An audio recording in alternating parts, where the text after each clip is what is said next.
Hello dear students, how are you? I hope you are doing very good. Today I am going to teach chapter 3rd. The name is The Picnic, a summer picnic at the lake of class 2nd.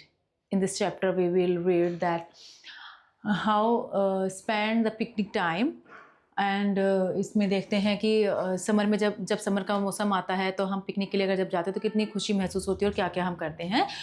So in this chapter we will read. So start. It was the month of May and the summer holidays had just begun.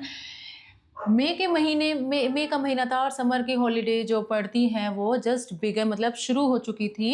The bright sun was shining and the sky was clear blue. जो sky था वो बिल्कुल कैसा चमक रहा था, एकदम blue colour का चमक रहा था. Rohan and his younger sister Mira were very excited because their parents had planned a picnic near the lake. Rohan और उसकी छोटी बहन मीरा जो थी बहुत ज़्यादा एक्साइटेड थी क्योंकि उनके पेरेंट्स ने एक पिकनिक डे के बारे में प्लान किया था. Early in the morning, Rohan helped his mother pack the picnic basket. सुबह सुबह ही रोहन की जो मम्मा थी उन्होंने जो पिकनिक की जो बास्केट होती है इसमें हम बहुत सारा सामान रख लेते हैं वो तैयार कर ली थी. उसमें उन्होंने मदद करी थी अपनी मम्मा की. She packed sandwiches, fruits, biscuits, bottles of juice and a box of laddoos. लड्डू का बॉक्स और जूस की बॉटल्स, बिस्किट्स, फ्रूट्स, सैंडविचेस वगैरह उन्होंने पैक कर लिया था उस बास्केट में. Meera brought along a skipping rope and a badminton set. तो मीरा ने एक स्कीपिंग भी ली और एक बैडमिंटन सेट भी ले लिया खेलने के लिए. Their father carried a cricket bat and a soft ball. Everyone was in a cheerful mood. उनके पापा ने क्या लिया, क्रिकेट बैट लिया और एक सॉफ्ट सी बॉल भी ले ली. हर किसी का मूड बहुत बढ़िया था. They started their journey from Delhi in the car. उन्होंने दिल्ली से अपनी कार से उन्होंने जर्नी करनी शुरू करी. On the way they passed through fields full of ripened crops. जब वो रास्ते से थे तो जब वो रास्ते से जा रहे थे पिकनिक के लिए तो उन्होंने क्या देखा, क्रॉप्स देखी जो बिल्कुल पकी हुई थी. ऐसी उन्होंने क्रॉप्स देखी. The farmers were working happily in the sun. Rohan saw mango trees on the both sides of the road, their branches heavy with green mangoes. जो फार्मर थे वो वहाँ पर अपने खेतों में अपने फील्ड्स में वर्क कर रहे थे और जो फसल पकी हुई थी उन पर वर्क कर रहे थे, काम कर रहे थे अपने खेतों में. और जब वो जा रहे थे रास्ते में तो जो रोड के दोनों तरफ मैंगोज ट्रीज थे वो उन्हें दिखाई दिए और जो उनकी ब्रांचेस थी पके हुए फ्रूट से, राइप फ्रूट से वो लदे हुए थे. ग्रीन ग्रीन मैंगोज वहाँ पर बहुत सारे लगे हुए थे. Papa can we buy some mangoes on the way back. Papa जब हम वापस आएंगे तो क्या हम इन मैंगोज को लेकर जा सकते हैं. रोहन आस्क्ड ईगरली. रोहन को बहुत ईगरली फील हुई, बहुत खुश हुआ वो. His father smile and sad yes of course. उसके फादर ने स्माइल होकर कहा ऑफ कोर्स, क्यों नहीं, हम लेकर जाएंगे.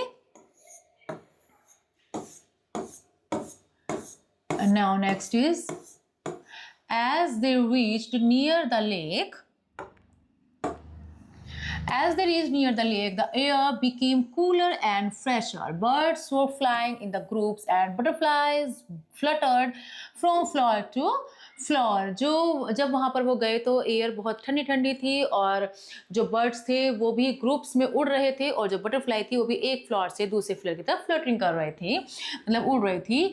Mira clapped her hands and said, "Look, Rohan, the lake water is shining like glass."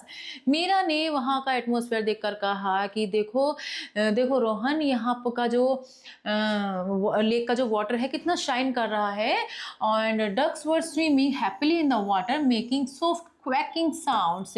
और डक्स भी क्या कर रहे हैं, स्विमिंग कर रहे हैं अपनी क्वैक क्वैक के साउंड्स में. जो डक होती है वो क्वैक के साउंड निकालती है तो उस साउंड में वो हैप्पीली स्विमिंग कर रहे हैं. They choose a big shady tree near the lake and spread out their mat. उन्होंने वहाँ पर एक जगह चूज करी जहाँ पर लेक के पास जो पेड़ वगैरह थे वहाँ पर एक बड़ा सा पेड़ देखा और उसके नीचे चटाई बिछाकर आराम करने के लिए उन्होंने सोची. First they all sat together and enjoyed their food. सबसे पहले तो वो सब साथ में बैठ गए और उन्होंने अपने खाने के साथ इंजॉय किया। Rohan is mother serve sandwiches juice and fruits. Rohan की मदर ने क्या सर्व किया? सैंडविच, जूस एंड फ्रूट्स उन्होंने सर्व करे। The laddoos were Meera's favourite and she quickly ate 2 of them. Meera के फेवरेट लड्डू थे और मीरा ने उनमें से 2 लड्डू ले लिए थे खाने के लिए। Everyone laughed as Rohan teased her, save some for me. हर एक ये सब देखकर हंसने लगा तो रोहन ने भी उसको चिढ़ासी कर कहा कि मेरे लिए भी कुछ बचा देना। After eating they played games. Rohan and his father played cricket. उसके बाद उन्होंने खेलना शुरू करा। रोहन और उसके फादर ने क्रिकेट खेला। Meera and her mother played badminton. Meera और उसकी मामा ने बैडमिंटन खेला। When Rohan hit the ball far away he ran fast to catch it while Meera tried to skip with her rope. जब रोहन ने बॉल को मारा तो उसे दौड़ने के लिए वो मतलब उसे दौड़ने के लिए पकड़ा, मतलब इस तरह से क्रिकेट वगैरह खेल रहे थे वो। और मीरा ने भी अपनी रोप निकाली स्किपिंग करने के लिए। The family was full of joy and the sound of their laughter filled the air. जो फैमिली थी बहुत मज़े ले रही थी और जो उनकी हंसी की साउंड थी मतलब एयर में वो फिल हो गई थी। Later in the afternoon, they went for a short walk around the lake। मतलब खेलने कूदने के बाद, आराम करने के बाद, खाने पीने के बाद उन्होंने क्या करा, थोड़ा सा लेक के पास वो घूमने के लिए गए। They saw fishermen sitting quietly with their fishing rods waiting for a catch. उन्होंने तभी वहाँ पर फिशरमैन देखे और वो फिशरमैन क्या कर रहे थे, फिशिंग रोड लिए हुए थे जिससे कि वो फिशिंग को कैच करने के लिए वेट कर रहे थे। They also saw children sailing small paper boats in the water।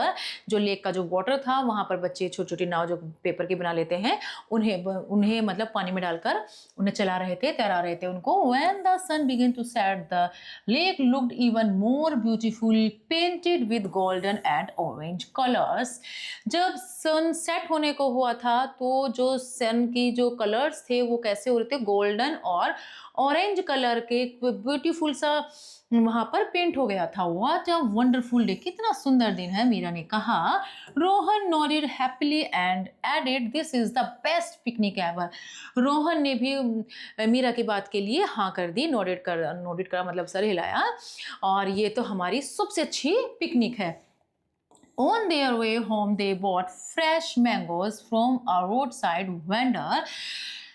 जब वो घर की तरफ चलने लगे तो उन्होंने क्या करा, वेंडर होता है जो सेलिंग करते हैं, थिंग्स को सेलिंग करते हैं, उनको वेंडर बोलते हैं। तो जो रोड की तरफ जो वेंडर थे उनसे उन्होंने मैंगोज लिए। The whole family was tired but very happy. पूरी फैमिली बहुत टायर्ड हो गई थी, थक गई थी, लेकिन फिर भी वो बहुत हैप्पी थे। They would always remember their summer picnic at the lake. और उन्हें हमेशा जो लेक के पास जो उन्होंने समर पिकनिक करी है उसको वो अब हमेशा याद रखेंगे, क्योंकि उनकी पिकनिक इतनी अच्छी हुई है। उन्होंने सब चीज़ देखी, डक्स की स्विमिंग देखी, बैडमिंटन खेला और स्किपिंग करी और क्रिकेट वगैरह खेला और फिशरमैन भी देखे उन्होंने। तो इन सब तरीके से उनकी पिकनिक बहुत अच्छी थी। Now let start the exercise. Word meaning: picnic, eating food, outed for fun, flutter to moving quickly, cheerful, full of joy and happiness, shady, protected from the sun, vendor, a person selling things. Okay. इसमें what is the next is tick the correct option. Tick the correct option. First is, where did Rohan and his family go for a picnic? कहाँ पर गए थे वो picnic के लिए? To the forest, to the mountains, to the lake. This is the right option. What did Rohan and his mother pack in the basket? Sandwiches, fruits, juice and laddus उन्होंने pack किए थे. What game did Meera play with her mother? Mother के साथ उन्होंने क्या खेला था मीरा ने? तो बैडमिंटन खेला था, क्रिकेट तो उन्होंने खेला था, रोहन और उसके फादर ने। What did the boy on their way back? वापस घर से आते हुए उन्होंने क्या खरीदे थे? तो मैंगोज उन्होंने खरीदे थे। Next is the fill in the blanks. What is the first? The first is the summer holidays had just begun. शुरू हो चुकी थी. Rohan and Meera went for a picnic near the lake. I write clearly. Lake, L-A-K-E, lake. Ducks were swimming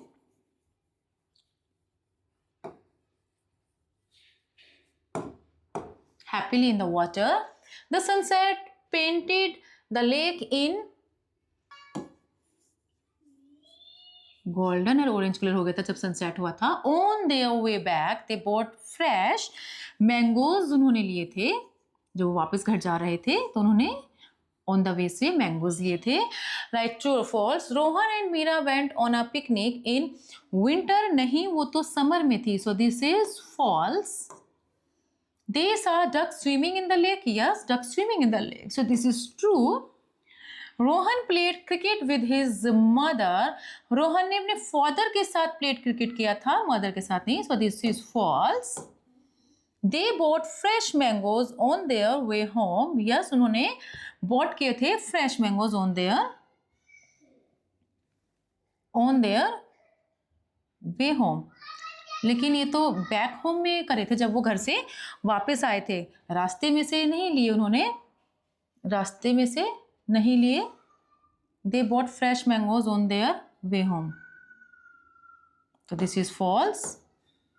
The family was unhappy at the end of the day. Family बहुत unhappy नहीं थी, happy थी. तो this is also false. देखिए जब वो वापस आ रहे थे ऑन देयर बैक होम आएगा यहाँ पर. ऑन देयर वे बैक, घर से वापस आ रहे थे.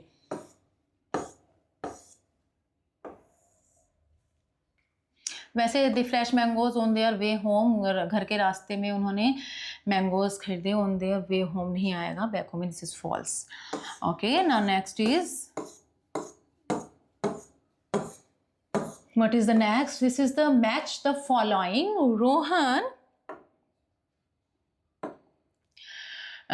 रोहन क्या कर रहे थे? रोहन क्रिकेट खेला था रोहन ने. मीरा ने क्या किया था? बैडमिंटन खेला था मीरा ने. डक्स क्या कर रहे थे? स्विमिंग कर रहे थे. फार्मर्स वर्क कर रहे थे इन द फील्ड्स. और vendor selling mangoes, vendor mango selling कर रहे थे. Answer the following questions.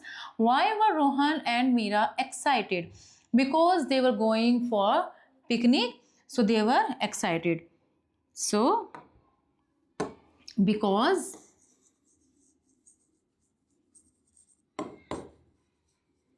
plant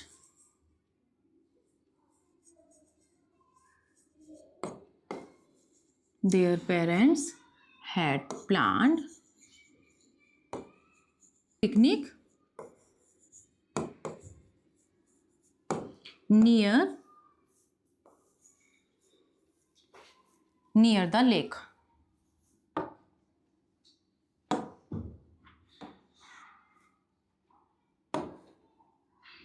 Picnic.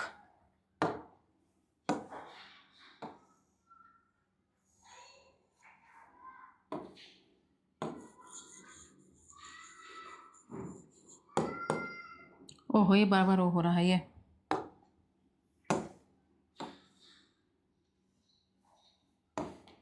Picnic near the lake. Second is, what food did they take along for the picnic? So they took along for the picnic sandwiches और लड्डूज और fruits, ये सब चीज़ें उन्होंने ली थी. They took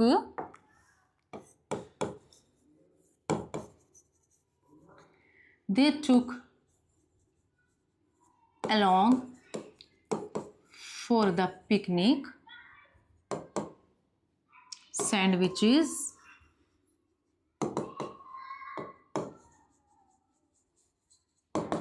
fruits, laddus, etc. What did Rohan see on both sides of the road? तो Rohan saw on the both sides of the road mangoes उन्होंने देखे थे, both sides of the road mangoes. What did they see around the lake? They see around the lake, उन्होंने lake के चारों तरफ उन्होंने क्या देखा था? उन्होंने फिशरमैन देखे थे. They were with their fishing rods. Okay, they saw around the lake fishermen with their fishing rods. Okay, what did they enjoy the picnic so much? I hope you have understood. Match the words with the words having similar sound. What is the next? Similar sound हमें यहाँ देखना है. इसमें similar sound में देखिए, lake means lake, bake, tree free, ball call, play day, what caught. Okay, so this chapter is completed. So I hope you have understood very well of this chapter. I hope we will meet in next class. Thank you. Bye bye.